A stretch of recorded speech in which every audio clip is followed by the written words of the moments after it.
Hello, and welcome to Deepside Freedive Chats. This is episode 1.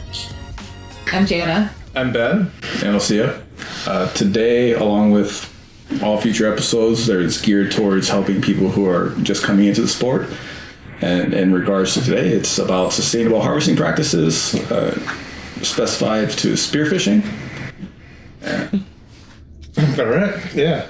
And we're bringing up sustainable harvesting right now because we are hosting a Nia Bay Rockfish Cook-Off. This coming up July 13th and 14th. And there'll be prizes, cooking, lots of delicious food, great community. Yeah. So those of us who are first joining, I'm a freediver who's spearfished a handful of times in my life. Ben is a freediver who also spearfishes, and Inosia is a longtime spearfisherman. So He sometimes free dives. Rarely. Yeah. So when we first met, we got brought together, but I asked, like, how do you sustainably harvest when you have a whole bunch of people coming together for a weekend and spearing the same spot?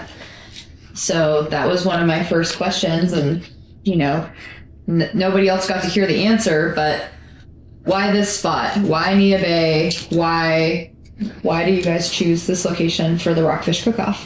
So why Nia Bay is because it's one of the most beautiful places to spearfish in Washington. It's the most beginner-friendly place as well. There are accessibility and the species variety.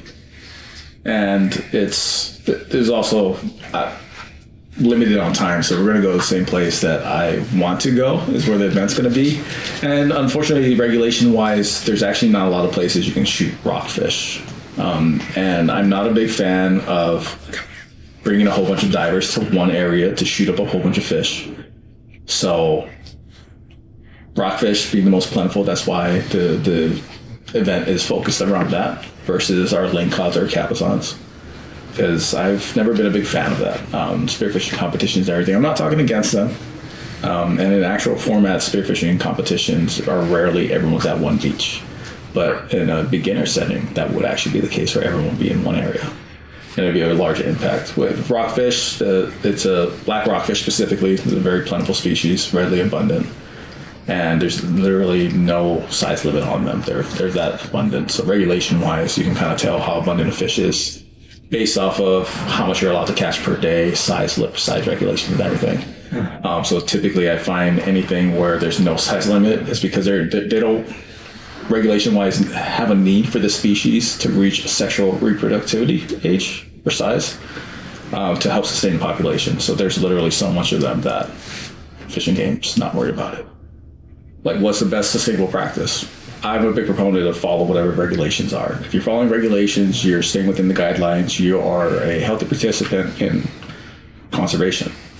But for us as spearos, especially someplace like here in Washington and potentially even Oregon, we have to take it just a step further. And then when you dive elsewhere, it's different then as well. We'll cover that after. So the main thing here in Washington is that the areas in which we as freedivers or spearfishermen are able to get easily access to, where, you know, we're not diving deeper than 30 feet to shoot fish, we're in a safe environment, we don't require a boat or anything. Those areas are limited. So we would want to practice something to help conserve the population of fish in which we have access to. It can be as simple as, say, like lingcods, for example, because their limit is 2 per day. And then depending on size limits, that'll give you an idea of how heavily impacted that area is. So if you want to be a little extra conservative, save a fish for next time, or even save a fish for the next diver, is don't take the barely legal ones. Maybe just take 1 instead of 2 if you're not hurting for fish. And by all means, if you're making a trip out to anywhere and, you know, you're like, hey, I need to take home this fish. This is my opportunity to catch fish, and I'm going to put it in the freezer. I'm going to eat it throughout the year. Absolutely, that's what you have to do. But if you're in a position where you're like, I just would like 1 lingcod, that's absolutely fine too. You don't need a full stringer. And I fully understand as beginners, you know, you're testing yourself as a spearo, and you're like, I want to see if I have the capability to do so. And that's fine, but it's also fine to graduate to a point where you just take what you want and what you need. In regards to a replenishment of a zone. So while, say, the jetty is where we all have access to, there is literally like square miles of habitat in which these fish also exist. And as they get taken off of the jetty, not only will the smaller fish on that jetty grow, eventually you also get the fish from the surrounding environment move from the deeper to the sea. But that takes time, so you want to still practice some amount of conservation, so those areas don't get hit super hard, and you'll see the difference in fish populations. And that's something we saw a lot in Hawaii. There's little to no regulation out there, and in the amount of years diving there, I saw areas go from productive and fun to you're just searching to find any good amount of fish because it's just wiped. So Ben, how are you a sustainable harvester? What do you do to be sustainable? Well, I miss a lot of fish, that's for one.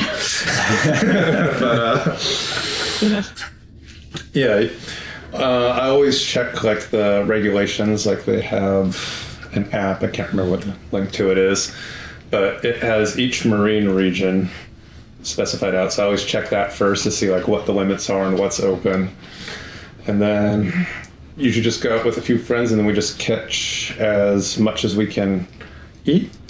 Like we don't over harvest like more than that. Like so we only catch like what we plan to eat. Like one of the things I like is kelp, but that's also in a pretty endangered state right now. So you have to be like really careful how you harvest it and make sure that you're not killing the whole plant. And like one of the things you want to make sure that you just kind of like take like a couple feet off from the end of the bulbs and then only take the blades so that the stem of the plant can keep regrowing. And really just a couple blades is all you really need to have enough food for it. A couple people's meals. Nice. Yeah. How about you? How do you practice sustainable harvesting? I'm pretty selective on what I shoot. Depending where we're going, what we're diving for, it'll literally be like, what do we feel like eating? And I understand divers will go through the process of you have to try it to know what you like. So they're going to shoot everything they can, but as you go along throughout the years, you just be more selective about it, and that's something I had to kind of reiterate to not necessarily somewhat dive partners throughout the years. Is like, hey, I want to be able to come out here. I want to just shoot 2 prime fish and be happy with that and just kind of cruise and relax. And it plays into a safety standpoint too. You're not out there in your mind stressing and like, I want to get this much, get that much, get this much, that much. And then another factor here in Washington is, I want to say, I have to double check the time of year. And it's been pointed out to me, it's not something I know strongly myself, but lingcod season will actually open up towards the end of their egg laying season. So you'll actually run across like lingcods that are still guarding their eggs in under rocks, crevices, and everything. And so, yeah, don't take those ones. they're trying to raise the next generation for us to enjoy later. That's a method to keep in mind. And the larger ones usually lay more eggs too, so sometimes you don't always want to shoot the biggest fish either. No. How do you? So you're down there. How do you know if a lingcod is guarding eggs? Like you might, let's say you dive down and you're swimming around and you see this great fish and you're like, I'm gonna get that one. Do you not shoot it and check if it's got eggs? Do you take the time? Like how would you make that decision, especially if you're new? So as I mentioned in the beginning of the lingcod season out of Nia Bay, and mind you, this is secondhand. Like this is very much hearsay on my part. I'm into the Ocean Freediver forums. Someone I pointed out was like, hey, lingcods are still finishing up their breeding season, spearfishing season starting up. If you see a lingcod in a cave, it's more than likely guarding eggs. And they actually had a picture of a lingcod in a hole, and there's white sacks of eggs, or sack of white eggs. Like adhered to the interior of the rock, and that was a great example. But I don't know if that's always easily spotted. I don't know if the lingcods outside suntanning or even actively hunting will return to guard eggs. I'm not sure of that. What we could do as spearos, and remember, as I said, there's a general fishing regulations, but we need to go a step further because our environments, which we can spearfish, is a little more limited. So we should take the extra step to find out maybe when that season breeding ends, and just kind of lay off a lingcod until that's so. Because it'll only benefit us in the long run. Definitely one of the reasons why, like, I don't spearfish. I don't feel like I have the time to do the research on the species. My way when I think about spearfishing is I have to be able to identify the fish. I have to be able to identify the male and the female. I have to know their seasons. I have to know their regulations. I have to know where they hang out at. And then I should also know whether fish look similar. Because yes, we're going to do this rockfish and black rockfish, but what are some rockfish that maybe look similar to the black rockfish that we don't want to kill? What are we looking for? I'll tell you what you're going to look for. You're going to look for a fish counter or fishing game. It's the first place to start. There's wonderful. You literally walk up to them and say, hey, do you have any of the identification lists? They have it laminated and everything. They have it for salmon and rockfish. Okay. And they'll readily give those out. And you can sit there and talk to them. We find out so much information about different species of fish through that. Mm-hmm. As Ben also said, there's the Washington Fishing Game app. It's absolutely wonderful. It has a map. You click on a region, it'll highlight it for you, and it'll give you all the species regulations in that region. And as I mentioned before, if you just follow the general guidelines, because they are based along breeding seasons. Mm-hmm. So that's all really good. And just in case we don't double back to it, so it does apply somewhat here in Washington in regards to rotating your spots and then not taking everything you can from one school of fish. So in regards to rotating spots, if you have the ability to, don't just keep diving the same place every day throughout the whole season. That's how places get wiped out. If you do dive the same place, then at that point, you have no choice to, because we do have limited dive spots here. Maybe then that's the point where you're like, hey, I have enough fish in the freezer, so I'm going to focus on getting my prize fish. There's nothing wrong with that. There's nothing wrong with swimming around all day looking for just that one fish. It's a lot more conservation than shooting 7. So that's always a good challenge to work on, exploring new areas too. It doesn't always have to be about, when you get to the point where you don't need to fill up the freezer, there's many ways to still enjoy spearfishing. I've had some hunters say, I don't need a freezer because the ocean is my freezer. So if I want to eat fish, I go out, kill what I want to eat, and then I go back. That was definitely my attitude in Hawaii. I never froze a fish until I moved to the mainland. And I started off in Louisiana, where it took me a whole year to get the resources and find the places to go spearfishing, and it cost me $250 a day to go out 30 miles. So it's no, I'm getting all my fish. I'm filling up that freezer, gonna make this worth $1. It's an expensive per pound fish there. I got them all.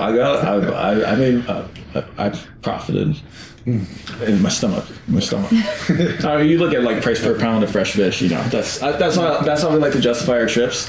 Well, literally, okay, what did we catch? What is the price per pound fresh? It's we did good this weekend. I was oh yeah, $1,200 in crab. Yeah, no, we had a great weekend. And wonderful.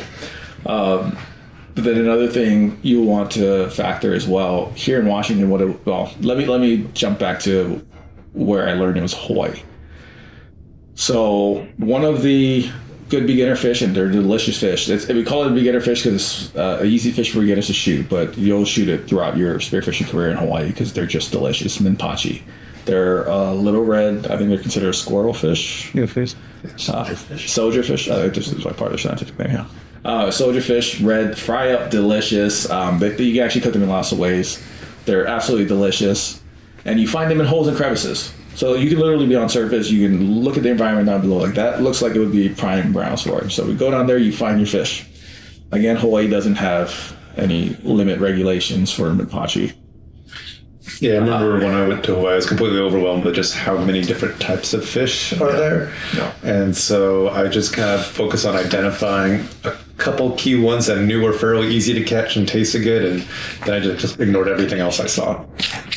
But in regards to sustainably harvesting these fish, you'll find them in a cave, and you say there's a school of 20. You're not going to sit there. Don't sit there and shoot the whole school. Don't even shoot half the school. Take 2 or 3 from that one, go find another cave. So we just any species you work with to not just take everything from one general area would be the best practice. And here in Washington, what that look like is your rockfish school. Same thing. You won't necessarily find them in holes, but you'll find them congregating in certain areas. Take one or two from that area, go on to another area. Don't sit on one school and take out a full limit. Do you ever like switch species that you're hunting? Like if you say you do have the one spot that you go and hunt, so today I'm gonna take crab, and tomorrow I'm gonna look for lings, or and kind of like rotate through the species. Is that a sustainable way to harvest? Yes. I'm trying. So like everything, I'm trying to translate to like how it works for me here in Washington. Because that's been said, like Hawaii's got a ton of species. It's literally, hey, what do I feel like eating tonight? Just pick that and focus on that. There's only a handful in this state, though. Yeah. So but I get like you could just focus on something that's a little more prized, not necessarily the fish in itself, but like if I look at it for black rockfish. Okay, this evening I want to prepare a dinner where I'm going to cook the fish whole, so I want to find one that's going to be a nice size for a whole fish on top of a platter. It'll look beautiful, so I'm going to focus on that. We're going to look for ling cod.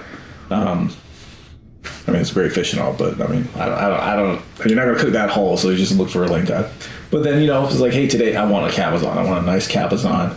That's all I'm going to focus on. So see if you can find one. I've only seen them a couple times out there. That's why it'd be a good challenge. The day before you got your rockfish, you got your ling cod. The next day, it's like I just want my cabezon. I'm just going to focus on cabezon. And we mentioned before, efficiency is the name of the game, because I can't speak for everyone else, but I can only be in that water for so long before I'm just shivering head to toe, and then I get a nice hour of my feet still being numbed. So, if you have a focused search, it's a nice challenge. Just focus on that one fish that you want, and you need to be careful when you're looking for ling cods and just fish in general in holes for identification, because there are wolf eels at the location, and you cannot harvest them. I think they're considered endangered in Washington as well. But basically, regardless, you're not allowed to harvest them. And they can look like a ling cod from the right angle in a dark hole. So make sure you can absolutely identify what it is you're shooting. What do you do if you shoot something you're not supposed to? Or so you shoot something, a fish, and it's undersized, or it's the wrong fish. What are you supposed to do then? Leave it in the ocean and learn your lesson. Don't keep doing it. That's the main one. Another thing in regards to that size for species, you have to remember that everything you see underwater is going to be 30% larger than it actually is. So, rule of thumb for spearfishing is if you're not sure, the answer is no. You're looking at it for size-wise, I'm not sure, the answer is no. You're looking at species-wise, I'm not sure, the answer is no. It just... Because ignorance is not a good excuse. I've seen some guides for crab. It's like a little plastic clip-on that you put on your weight belt, and then you can put the crab there, because crabs, you're just grabbing it, right? So it's really nice and easy.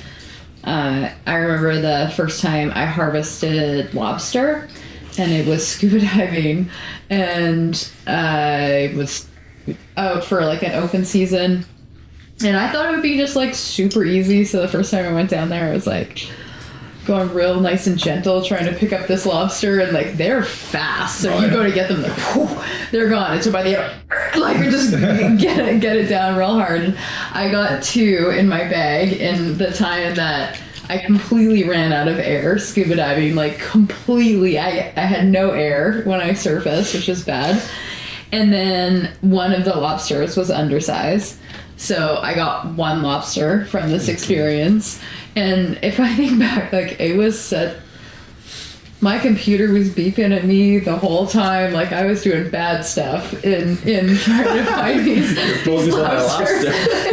But it was really cool, because I was a dive master on a boat with a whole bunch of people who, it was open season, first weekend of the season for lobster. And so someone showed me, how to cut it, what to do, recommended how to cook it. And I think it's important if you eat meat to kill something. And that process of like going and hunting and going through it.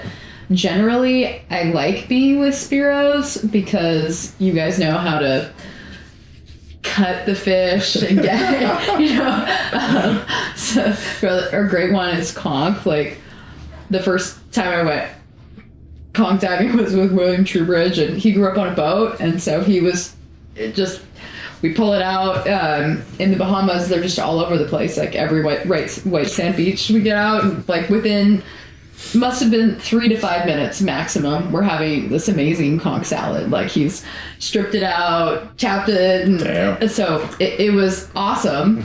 And I'm like, oh yeah, this is a really easy, I can go find a shell and like get the conch. And I think he had a really good wrench to just hit exactly the right spot. So I'm hitting it in the certain spot, which I thought was between, I don't remember if it was the 3 or the 5th row in there.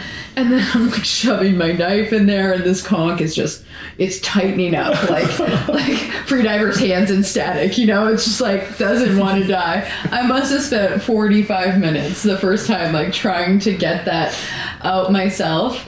But that's that beauty. Like we have supermarket mentality. If you live in the modern world, you go and you see whatever kind of meat you want, right? Pork, beef, chicken, a variety of fish. Butchered and looking pretty. Yeah, and I think I probably eat less meat because I have killed something, and I know, go through it. I'm also not a great shot, so I generally, in spearfishing, you have to get through the heart or the brain. If you want instant death, that's great. You don't want to fight the fish. When I've spearfished before, I've gotten the fish and then got my knife, got the fish in one hand, I've got my knife, I'm like trying to get it in the gills, and I'm like underwater with my knife, trying to stab this fish, and it's not dying. I'm not getting it with gloves, it's real hard here, so I've got its head on a rock on the surface, and I'm like trying to smash this fish's head with a rock. But still, I appreciate the meal that I had, but I think for me, when I think about sustainability, it's like harvesting within an environment that we understand, and then killing so it has a nice death. Right? Like, and if I'm harvesting something, it does not have a nice death. So, yeah, I still feel bad killing the fish and whatnot. It's like, because you can see them like running away in fear. You can see them in pain. It's like when you skewered them and whatnot. So it's like, so they have all those emotions and whatnot. And I'm like, you're so delicious though. I'm just going to make sure I kill you really fast. Yeah. Maybe just don't prolong it. Still in the mid-stage, you can. Try to get a good shot and then bring them to the surface and then finish them off as quick as possible. Yeah, in regards to that, for the newer folks, you'll find you're going to miss shots, you're going to take bad shots and everything, and then you'll slowly learn the lesson, but I hope watching this you'll learn it a little faster. If you don't have a solid shot, don't take it. Because it's a horrible feeling, let alone a prize fish, just any fish. It's a horrible feeling to shoot a fish, and then it's even worse when they get off the spear. Yeah. And then you're like, oh no, now there's this giant hole in a swim lane, and that's probably gonna just bleed to death out there. Yeah. And that's why it's important to take that time, wait for the good shot. And Washington is a great place to build up the foundation. Like Washington, and so in regards, has just great environments for building foundations. The rockfish are not moving. You can get as close as 3 feet, and you can just take your time, take your shot, see how your shooting style works best for you. And there's nothing wrong with starting off with shooting the barn door. Just go center mass, go for it. You can't miss it. Do recognize that if you shoot in the belly area, you have to recognize it's just like 1/8 to 3/16 of an inch of flesh on either side, and then just intestines on the inside. It's a horrible holding shot. So you want to go center and up as far as good holding shots. Gill plates for rockfish and even lingcod are good ones. While it's just as thin, it's a hard area that does not tear very easily when the fish starts thrashing. recognizing that when you shoot a fish and it's thrashing, you don't have a good shot. You don't just rip it to the surface.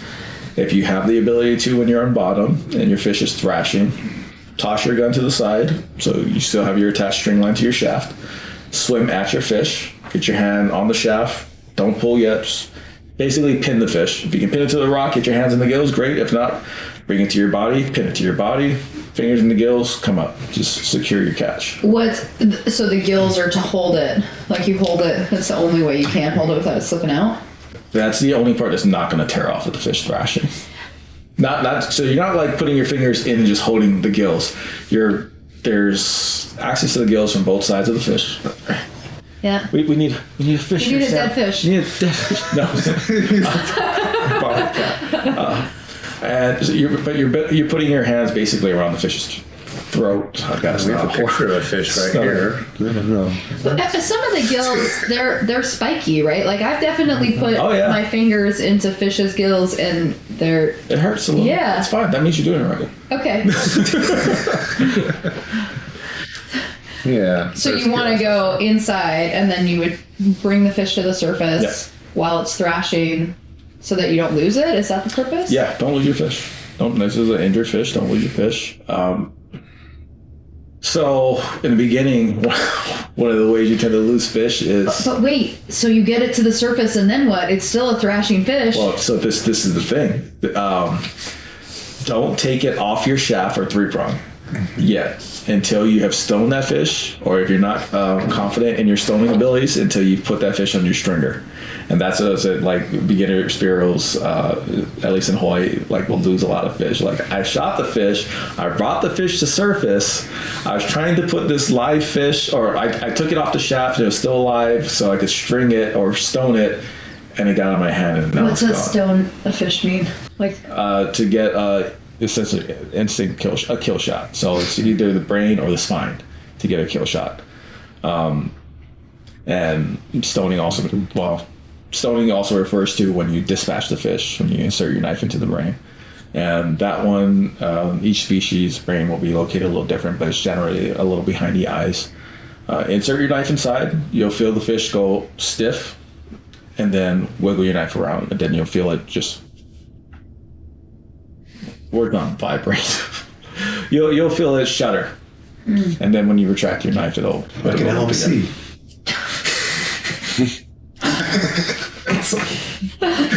So my brain just instantly like envisioned that. It's like, he's LMCing, take the knife out. Blow tap talk. But yeah, so dispatch or secure the fish on your stringer before taking it off your shaft.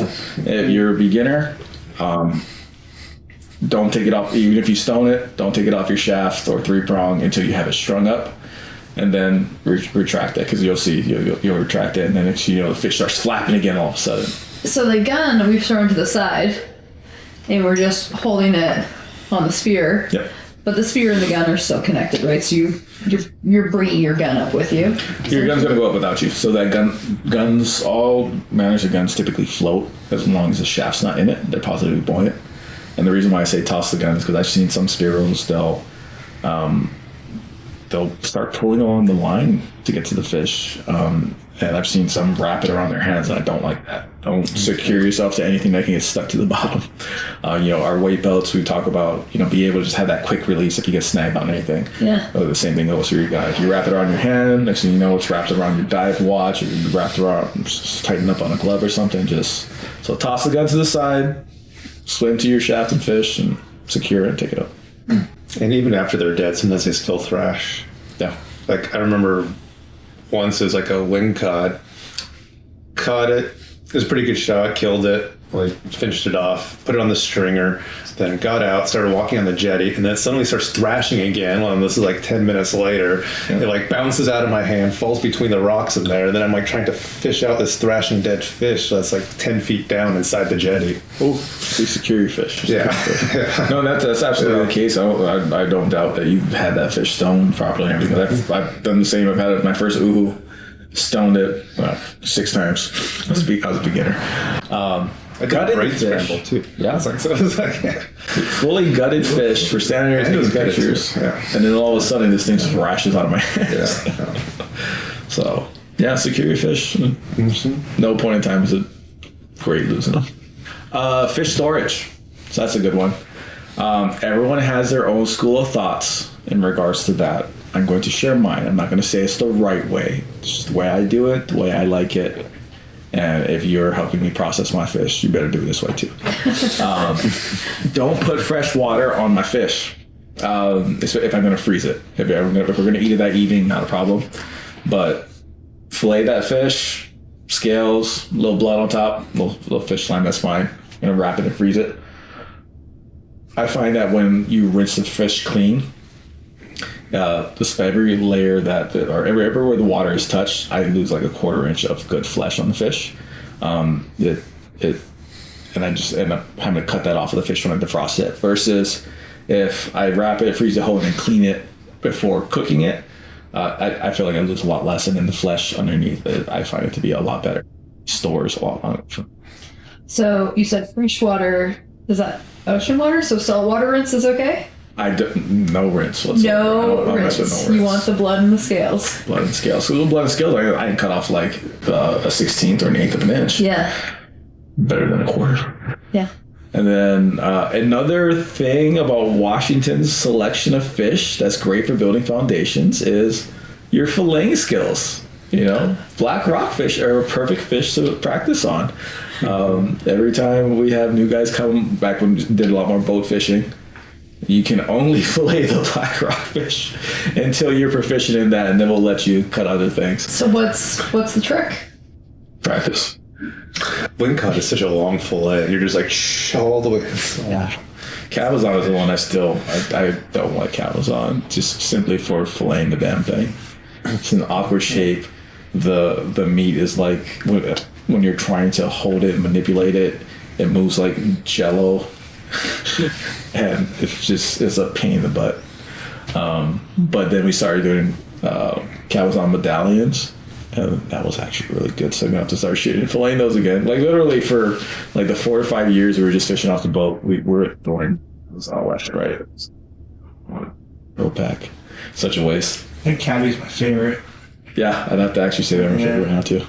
What about some of the other species? So like Ben mentions kelp. What about sea cucumber or scallops or mussels? Do you guys harvest those? Well, scallops? No, we do not harvest scallops. And nor should you harvest scallops. We've talked to Fishing Game a lot about scallops. Like we pestered them with every question, every scenario that we could throw at him to get the okay that if this is potentially safe. Was all shut down with great facts put behind it. Part of it is like, even when they did test for scallops, they would test an area in the morning, it'd be fine. They tested in the afternoon, they'd find one that was hot enough to kill someone. They talked about how people move scallops from one location to another. And you ask, like, why would people do that? I can tell you exactly how that happens. People will harvest scallops from one area. They'll take it with them. They're going off to another area. And then they remember, oh, hey, let me check the regulations. Make sure this area, 1, it's open, and 2, biotoxins, paralytic shellfish poisoning, and just general pollution, that this area is okay. And they realize, oh, it's not. I would throw it in this area. They'll clean up. We'll come check them out another time. And then someone else harvests from that area. So Fishing Game wants it like there's like no way to guarantee that scallops are going to be safe. They're also bivalves. They clear toxins in their system incredibly slow. It can take, was it years? He said. We met the guy at the Razor Climb Festival over in. I'm not going to mention the town name, but I like that town. But he's an awesome guy. We'll see about if we can drag him in front of a camera one day, so we can get the information out there. Because prior to talking to him, we've always gotten our information secondhand, so we were just out there with secondhand information, and then to get the facts behind it, it's really good, so people can make informed decisions. And it looks like that he's doing a program with the divers up in the to start testing more regularly. But when we talked to him, he said that regulation-wise, it's going to be a nightmare. because who gets to go, right? But one of the freedivers here started talking to him. Oh, nice. So, see what happens. So it's only Washington scallops, so people don't harvest them. Like when you go to the grocery store and there's scallops, where are they from? A farm. No, they have different areas, different fisheries in different states and different parts of the world that have them. And I would imagine they're doing testing on it. I can't speak to it. I've only seen like a few episodes of a fishing show going on YouTube. But so I don't have the solid information on that. But in regards to Washington, definitely learn about that one. In general, it seems like most of the beaches here have really high biotoxin levels. Like last time I was checking with the fish, I think it was like all of the strait was red. Yeah. And then there's only a couple spots that were in the sound that were clear. Yeah. And then I think the ocean side was better. I'm not sure though. Yeah. Well, I mean, because we pay attention to razor clam a lot. So as soon as summer comes, like the toxin levels go up. So that's really the shellfish that you have to be worried about? Or like, do you hunt in? Follow your regulations. So in regards to shellfish, just follow your regulations. What species are open certain times of years will be posted on per beach. The Washington Fish and Game app I haven't found that it's great for shellfish. It is focused on fish itself, but the handbook itself that you can get in stores will give you per beach that's open what time of year for what species, and then you actually want to couple that with the website. You can literally punch in clamming or shell fishing at a specific beach, Washington Fish and Game, and then it'll pull up for that specific beach. It'll give you a quick cap of like people typically find Manilas here. It's open from this time to this time. The last biotoxin readings are this. There's also a map on top of the website that you can navigate, and it'll show you the Washington State Park areas that are regulated, where they do testing and they have seasons.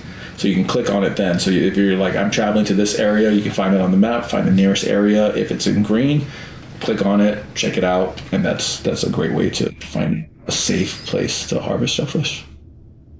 And you have to do it. You have to do it the day you're going out for shellfish, because it can change. I had there was this couple of people that had an oyster shucking company, and you could rent them to parties, and they would teach people at the party how to shuck oysters. And they said that they did it because it was the most sustainable, because you can grow oysters on a string in the ocean, and it's not disease ridden or lice ridden like a lot of the fish farms are.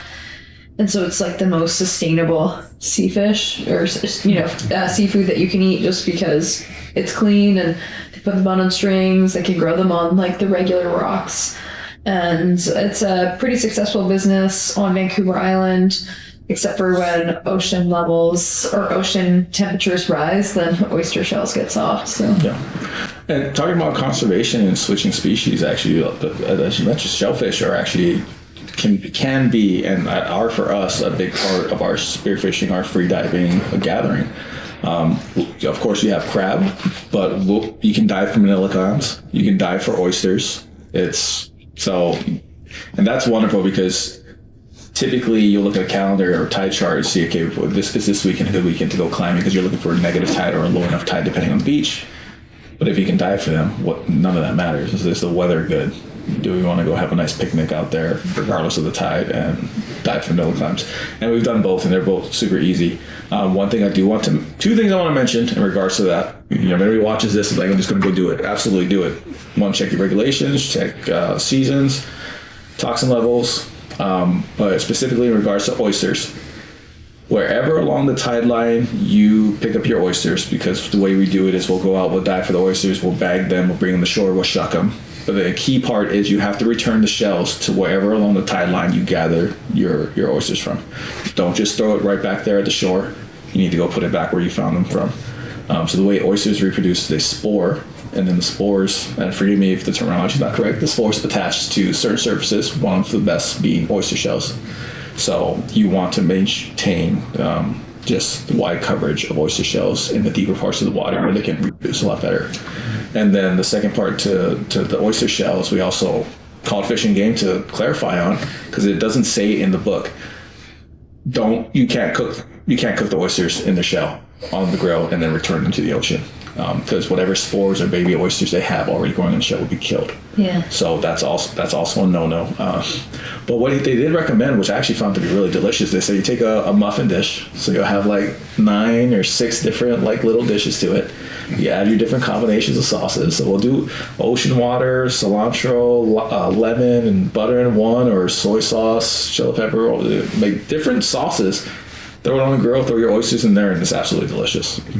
Nice. I've never heard that before. Other folks I've seen, they'll buy their oysters from any of the oyster places. No free plugs. And they'll keep their shells, and they'll take the shells with them. So like they'll have their own oyster shells that they use over and over again, and you can grill it that way. If you feel the need for it. They also have stainless steel dishes that you can put oysters in, and oyster Rockefeller. I haven't tried freediving for like oysters or clams before. Like, do they come up to the surface? You can just grab them, or you don't bring a shovel down there? No, just take a little, for the manila clams, you take a little rake, and you just rake the surface. And again, fishing game's a huge resource. Mm-hmm. So I called them. I was like, hey, I was doing this. I want to get your take on it.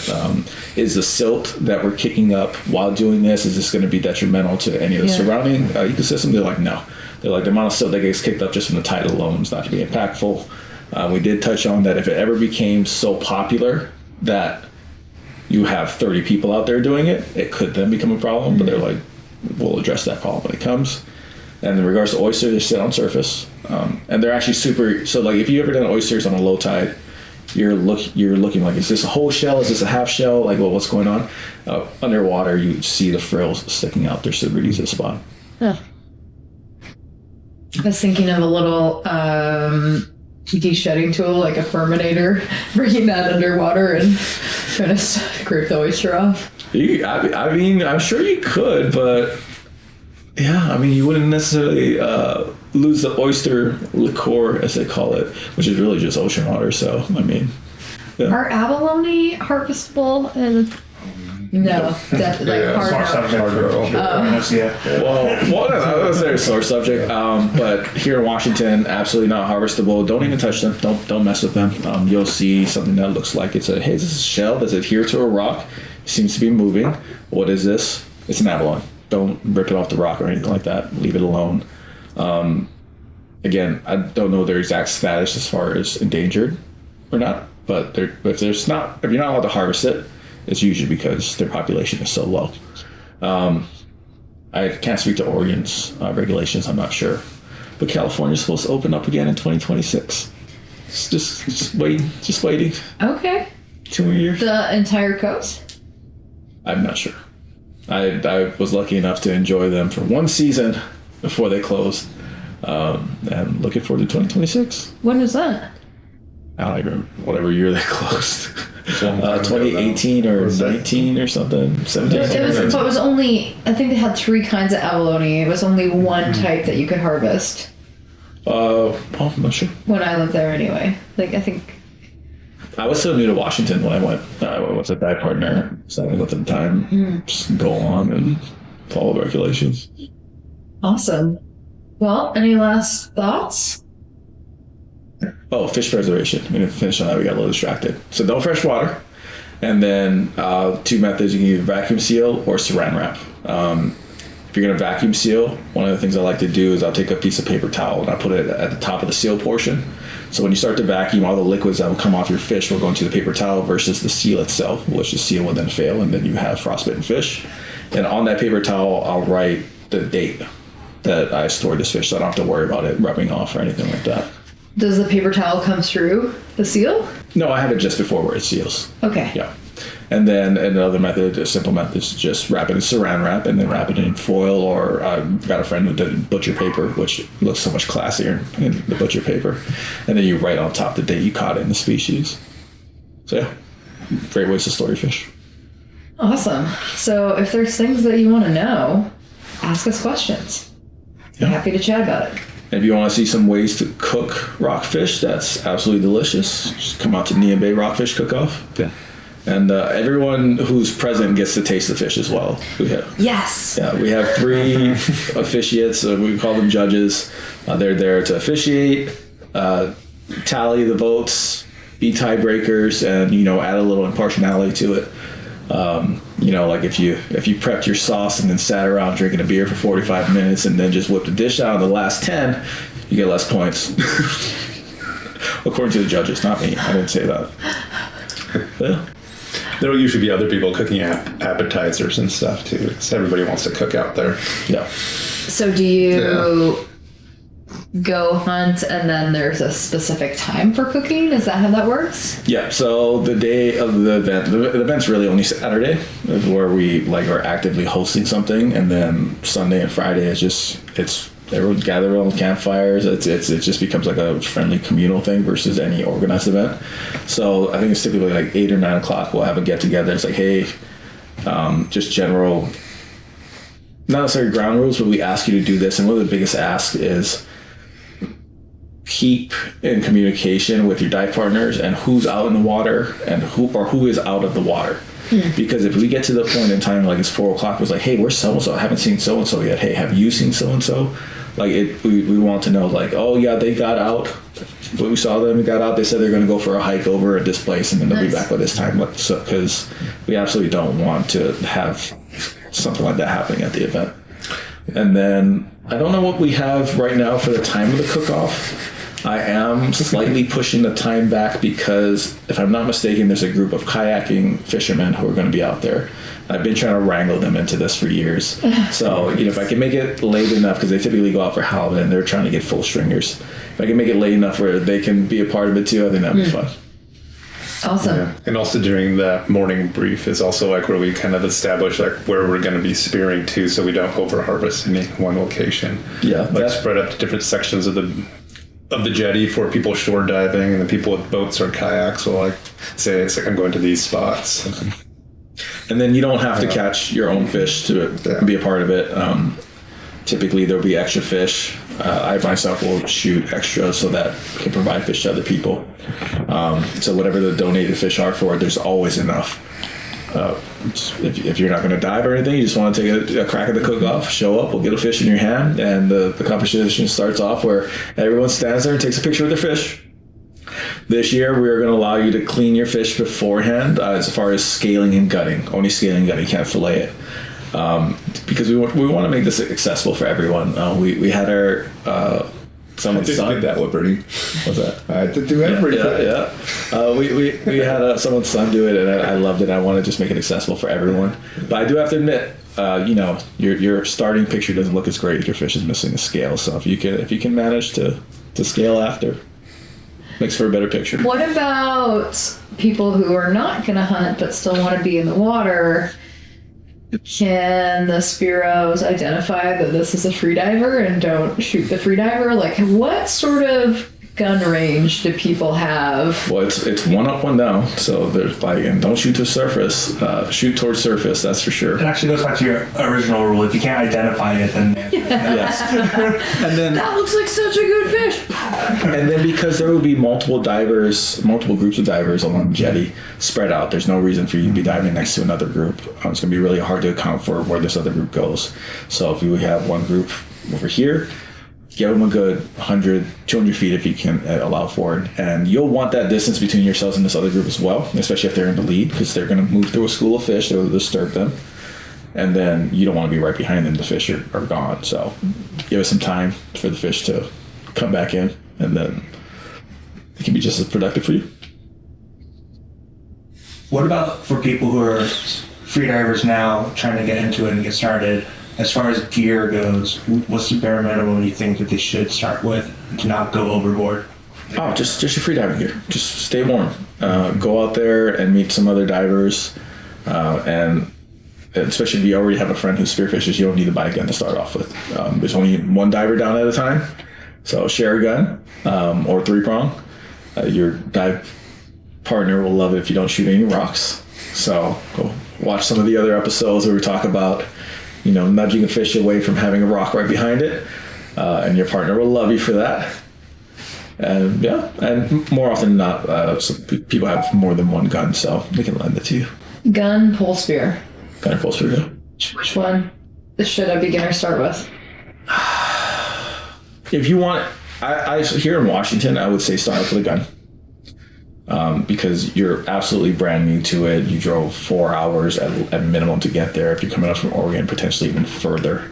Not potentially, it's absolutely farther. Start off with a gun. It takes a lot of the other factors out of it, so you can just concentrate on the aspects of staying safe, right size fish, landing your fish, getting on the float, and then I would say go to a 3-prong after that. Just because you have a limited time. If you're likely to be out of that water in an hour and a half. So start your lessons off in the most efficient manner, land yourself something, and then graduate to the pole spear. But if you're in warmer waters, I'd say start off with the pole spear. It just all depends how much time you have to commit to something. Thank you all for watching. We hope to see you at the Nia Bay Rockfish Cook-Off. And bring your frying pan, because I want you out there cooking so I can eat more of your food. And garlic. Garlic is very important. It's really garlic.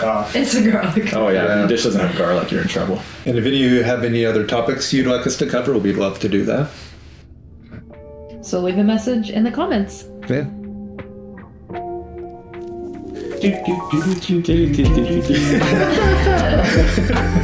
That did work out perfect. And then Sam brings out the exit. Hey guys, thanks for watching and joining us for the Deepside Freedive Chat podcast. You can now find these podcasts wherever you source your podcasts, so go searching. The goal is to keep these coming once a month, so we'll see if we can stick to that rate. If you have any ideas or any topics you want us to cover, leave it in the comments. Let us know. We'll read them and we'll chat about them. Also, if you find yourself out there harvesting wildlife for consumption, remember, know before you go. Ignorance is not an excuse. If you're not sure, you can check out your state's wildlife regulations. Washington states can be found at wdfw.wa.gov. That's wdfw.wa.gov. Stay safe out there.